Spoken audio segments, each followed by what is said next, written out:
He might have captained the team, scored a hat-trick and been lauded by Liverpool fans, but Philippe Coutinho wants to play for Barcelona. That much is abundantly clear. Last summer, there was a job offer in the same way that happens with any employee, and I was interested in it, Coutinho said, stripping one of football's most romantic, idealistic clubs of, well, romance and idealism. Presumably, that quote in a Catalan paper is subject to the vagaries of translation, but it still hits home. Coutinho sees himself as a mere employee of Liverpool FC, and he sees a better job out there. For that reason, Jurgen Klopp will send him on his way. Klopp must have been close to telling him to pack his bags in late summer, especially when his back played up, possibly under the weight of Barcelona bids. To repeat, Klopp has said he has no time for players who want to get on a moving train, he needs players who want to push it. So it must be obvious what he thinks of players who want to jump off. Klopp, perhaps knowing there was not enough time in August to reinvest any fee, compromised his own beliefs by agreeing with the ownership's insistence that Coutinho stayed. He will surely compromise again if and when Barcelona return in the mid-season transfer window, but then wave goodbye at the end of the campaign. Liverpool have a puncher's chance of winning the Champions League this season. In January, Klopp would be unable to find a player or players who would compensate for Coutinho's departure, and the squad, talent-wise, would be weakened.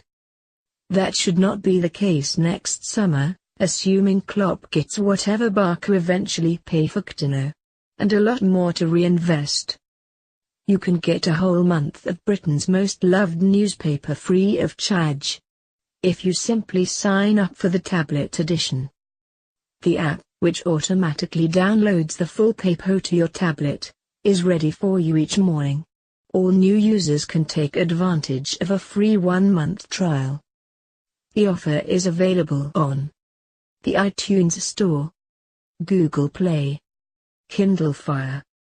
Performances such as the one against Spartak Moscow on Wednesday and the recent run of form should convince Liverpool's ownership that there is exciting progress under Klopp, and to take it further will need greater investment. Since John W. Henry and Fenway Sports Group took over in late 2010, only Tottenham, of the Big Six, have had a smaller net spend in the transfer market than Liverpool. And at around £160 million, it should be no surprise it is over 4 times less than Manchester City have spent, net, in creating a team that is rightly held in some sort of awe.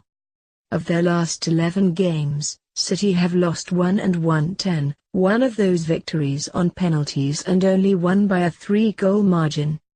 Of their last 11 games, Liverpool have lost 1, drawn 2 and won 8. With all of those victories by a margin of 3 goals or greater. Of course, City's is a better record, but it tells you Liverpool can be every bit as devastating most of the time. Maybe as an after-effect of that shock Leicester triumph, the standard among the modern-day Big Six, the richest 6, is as high as it has ever been. European qualification cruises have been evidence of that. Liverpool, though, have a manager who is as forward-thinking as any of his elite rivals. They have scored 40 goals in those last 11 matches. And don't forget, over 2 years in the Premier League, Klopp has a very good, overall record in Big Six games, won 9, drawn 11, lost 3. Any long-lingering debate about whether Klopp is a good fit for Liverpool should be well and truly over. He clearly lives and breathes the place. The inevitability of losing Coutinho should be no major cause of concern, as long as the owners think and act bigger in the transfer market. If that's the case, Klopp will cope. And in Klopp, Liverpool have got someone who is not just another employee,